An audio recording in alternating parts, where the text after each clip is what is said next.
এই পৃথিবীর সমস্ত পয়গম্বররা এই দ্বীনের কাজ করে গেছেন, ইসলামের কাজ করে গেছেন।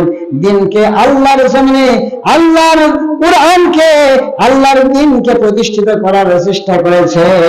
কথা কোন ঠিক কিনা? কিন্তু তারা কি পারিশ্রমিক নিয়েছে? এত পারিশ্রমিক হাদিয়া দেওয়াও সুন্নত, নেওয়াও সুন্নত। হাদিয়া দেওয়াও সুন্নত, নেওয়াও সুন্নত। তাই বলে কি এটা করে? তাই বলে কি এটা করে? আজকে মনে হচ্ছে ডাক্তারদের যে অবস্থা, এদেরও এই অবস্থা। হযরত নূহ আলাইহিস সালাতু ওয়াস সালামের কথা বলে সূরাতুল হুদ 29 নম্বর আয়াতে আল্লাহ রাব্বুল আলামিন বলেন, হযরত নূহ আলাইহিস সালাতু ওয়াস সালাম তার কওমের লোকদেরকে যখন নাকি বলতেছে, ও আমার কওম, ওয়ালাকাদ আরসালনা নূহান ইলা কওমিহি ফাকালা ইয়া কওমি ইবুদুল্লাহা মা লাকুম মিন ইলাহিন গায়রু। হে আমার কওম, আল্লাহ পাকের দাসত্ব গ্রহণ করো, আল্লাহ ছাড়া আর কোনো ইলাহ নাই। ওই আল্লাহর ইবাদত করো, আল্লাহর দাসত্ব করো, ওই আল্লাহকে রব হিসেবে, ওই আল্লাহকে বিধানদাতা হিসেবে তোমরা মেনে নাও, আর কাউকে তোমরা মেনে নিও না। হযরত নূহ আলাইহিস সালাতু ওয়াস সালামের এই কথাই কয়েকজন কতিপয় মুসলমান নূহ আলাইহিস সালাতু ওয়াস সালামের কথাই সাড়া দিয়েছিল। অধিকাংশই সাড়া দেয়নি। যারা প্রভাবশালী ব্যক্তি, যারা প্রভাবশালী ব্যক্তি, যারা নেতা টাইপের লোক, তারা কি করেনি? সাড়া দেয়নি। আল্লাহর আহ্বানের এই ডাকে তারা সাড়া দেয়নি, বরং তাদেরকে বলেছিল তোমার কাছ থেকে এই সমস্ত নিচু জাতের মানুষগুলোকে তাড়িয়ে দাও। কি বলেছে? তাড়িয়ে দাও। আল্লাহ পাক সেইটাই কোরআনের মধ্যে বলেছেন। সূরাতুল হুদ 29 নম্বর আয়াতে আল্লাহ রাব্বুল আলামিন বলেন, ওয়া কওমি লা আসআলুকুম আলাইহি মালা ইন আজরিয়া ইল্লা আলাল্লাহি ওয়া মা আনা বিতারিদিল লাযীনা আমানু ইন্নাহুম মুলাকু রাব্বিহিম ওয়ালাকিন্নী আরাকুম কওমান তাজহালুন। আল্লাহ পাক কোরআনের মধ্যে বলছেন, নূহর জাতিরা বলছে, ও নূহ, কাদেরকে নিয়ে বসে থাকো, কাদের মাঝে তোমার দ্বীনের দাওয়াত প্রচার করো, কি চাও তুমি? অযথা এই কাজগুলো করো। কোরআনে কিসের কথা? আল্লাহর দ্বীনের কথা, নতুন ধর্মের কথা, এই সমস্ত কথা বলো। কি চাও? কি চাও তুমি? নূহ আলাইহিস সালাতু ওয়াস সালাম কি বলছেন দেখেন, লা আসআলুকুম, আমি তোমাদের কাছে চাই না মালা, মাল, মাল থেকে মাল। এই মাল কিন্তু আমার আবুল মুহিত মুহিত মাল না। এক মাল ছিল না, ট্যাক্কা মাল, হ্যাঁ, এই মাল কিন্তু সেই মাল নাই। আল্লাহ পাক বলছেন, আমি তোমাদের কাছে কোনো কি চাই না? সম্পদ চাই না। ইন আজরিয়া ইল্লা আলাল্লাহি, আমাকে প্রতিদান দিবেন যিনি, মাল তো আছে তার কাছে। কার কাছে? আপনি সব মাল দুনিয়াতেই কামাই করলেন, ও মিয়া, আপনার জন্য পরকালে কোনো মাল থাকবে না। এক শ্রেণীর আলেম কিয়ামতের মাঠে উত্থিত হবে। আল্লাহ রাব্বুল আলামিন বলছেন, কারা তোমরা? বলবে আমি আলেম। আরেকজন বলবে তুমি কে? কয় আমি হাজী। আরেকজন বলবে তুমি কে? বলবে আমি হলাম কোরআনের হাফেজ। আরেকজনকে বলবে তুমি কে? হ্যাঁ, সে বলবে আমি দানশীল। এক একজন এক একটা বলবে, কি জন্য আসছো? কয় আমরা এই ছিলাম, আজকে জান্নাত আমাদের প্রাপ্য, জান্নাত আমাদেরকে দাও। আল্লাহ বলবেন, তোমরা সবাই জাহান্নামী, তোমাদের কারো কপালে জান্নাত লেখা নাই। কেন? আল্লাহ বলবেন, ও আলেম, সারা জীবন কোরআন প্রচার করেছো, দ্বীন প্রচার করেছো, কিন্তু তোমার উদ্দেশ্য ছিল আমি ভাইরাল হব, তোমার উদ্দেশ্য ছিল আমি নাম কামাবো। তুমি তো নাম কামাইছো, তুমি তো ভাইরাল হয়েছো, তোমার তো কোনো ঘাটতি ছিল না। যা চাওয়া ছিল, মাল চাইছিলা, ওই মাল তো তুমি দুনিয়ায় কামাই করে আসছো। এখানে তোমার জন্য কোনো আজরি মুজরি নাই। কোরআনের হাফেজকে বলবে তুমি কি জন্য আসছো? বলবে আমি তো কোরআনটা মুখস্থ করেছিলাম। তুমি কোরআন মুখস্থ করেছিলা টাকা কামাই করার জন্য, তুমি কোরআন মুখস্থ করেছিলা, মানুষ তোমাকে কোরআনের হাফেজ বলবে এই জন্য। তুমি যা চেয়েছিলা মানুষ তোমাকে হাফেজে কোরআন বলেছে, হাফেজে কোরআন বলেছে। তোমার যে চাওয়া ছিল তা তুমি দুনিয়ায় অর্জন করেছো। সুতরাং এই কিয়ামতের মাঠে তোমার আমার কাছে কিছু নাই।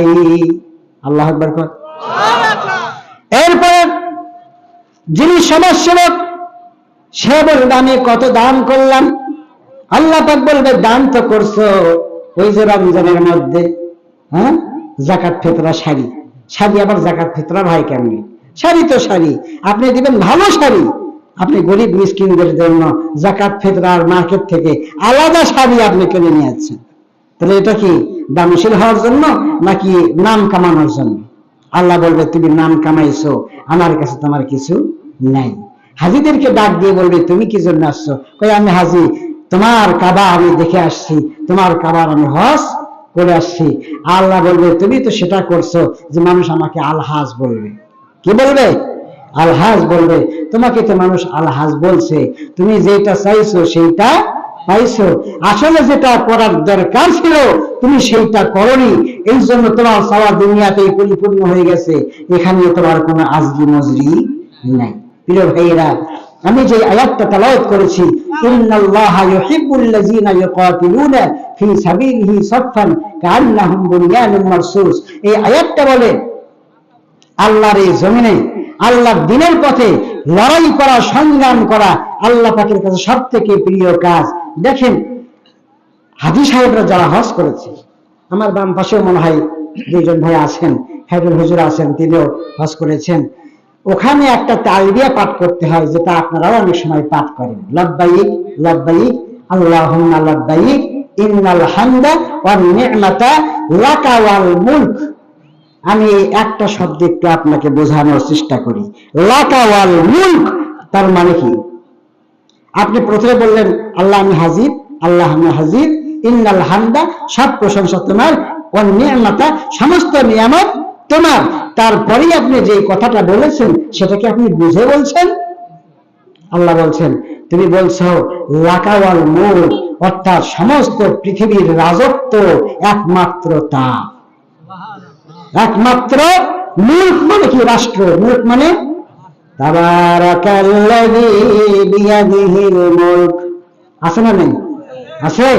মুলক মানে রাষ্ট্র। এই গোটা পৃথিবীর রাজত্ব একমাত্র আল্লাহর, তুমি এই ঘোষণা দিয়ে আসছো। অথচ ওখান থেকে তোমার জন্মস্থানে যখন গেলা তখন তুমি আল্লাহর রাজত্ব, আল্লাহর কোরআন দিয়ে আল্লাহর জমিন প্রতিষ্ঠিত হোক এই রাজত্ব তুমি চাওনি, বরং তুমি বাতিলের দিকে, তুমি অন্য পথে মানুষকে ডাক দিয়েছো, অন্য পথে নিজেও হেঁটেছো। আল্লাহ পাক এইটাই তখন তাকে বলবে। কথা বলেন? আমার মসজিদে নববীর মধ্যে হযরতে প্রিয় নবী জনাবে মুহাম্মদুর রাসূলুল্লাহ সাল্লাল্লাহু আলাইহি সাল্লাম বসে আছেন। সাহাবারা গুনগুন গুনগুন করছে। এক সাহাবা আর এক সাহাবাকে বলছে, ও আল্লাহর নবীর সাহাবী, তুমি কি জানো নাকি আমার আল্লাহ পাকের কাছে সবথেকে প্রিয় আমল কোনটা? যদি জানতাম তাহলে সেই প্রিয় আমলটা আমি করতাম। আরেকজন সাহাবী সে বলে, না আমি তো জানি না, তুমি জানো নাকি? সবাই বলতেছে না আমিও জানি না, আল্লাহ পাকের কাছে সবথেকে প্রিয় আমল কোনটি? কেউ জানি না। একজন সাহাবা বলতেছে, সামনে তো নবীজি আছে, নবীজিকে জিজ্ঞেস করো আল্লাহ পাকের কাছে সবথেকে প্রিয় আমল কোনটি? কিন্তু কেউ সাহস পায় না। আল্লাহ রাব্বুল আলামিন সাহাবাদের মধ্যে এই যে গুনগুন গুঞ্জন যে শব্দ আল্লাহ পাকের কাছে পৌঁছে গেছে, বুঝতে পেরেছে আমার নবীর সাহাবারা জানতে চায় আমি আল্লাহর কাছে সবথেকে প্রিয় আমল কোনটি। এই আমলটা যদি বলে দেই তাহলে সেই আমলটা তারা করবে। আল্লাহ পাক সূরাতুস সাফের 4 নম্বর আয়াত আল্লাহ পাক নাযিল করে দিলেন জিবরাইলের মাধ্যমে, ইন্নাল্লাহা ইউহিব্বুল্লাযীনা ইউকাতিলুনা ফি সাবিলিহি সাফফান কাআন্নাহুম বুনয়ানুম মারসুস। আল্লাহ পাক বলছেন, ও আমার সাহাবারা ভালো করে শুনে নাও, মনোযোগ দিয়ে শুনে নাও। ইন্নাল্লাহা, নিশ্চয় আমার আল্লাহ তাআলা, ইউহিব্বুল লাযিনা, ইউহিব্বু মানে হলো ভালোবাসতেছেন এবং ভালোবাসবেন।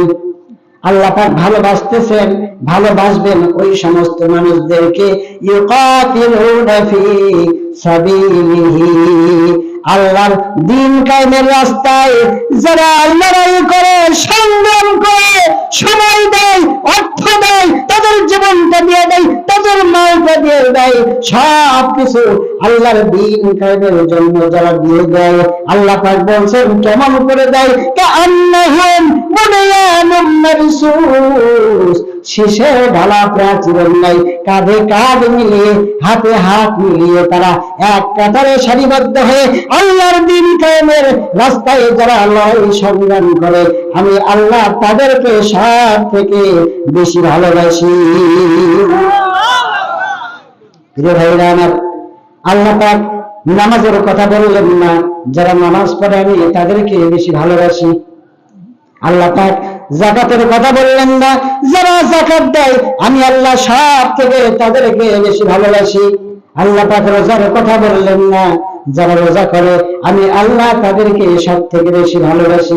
আল্লাহ পাক বললেন দ্বীন কায়েমের রাস্তায় যারা লড়াই সংগ্রাম করে আমি আল্লাহ তাদেরকে সব থেকে বেশি ভালোবাসি।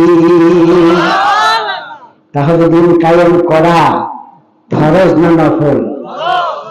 আছে কোথায়? কোরআনে যা আছে তা আমাদের জন্য কি নফল? নফল, ফরজ। এর জন্য আমাদেরকে জবাবদিহি করতে হবে কিনা?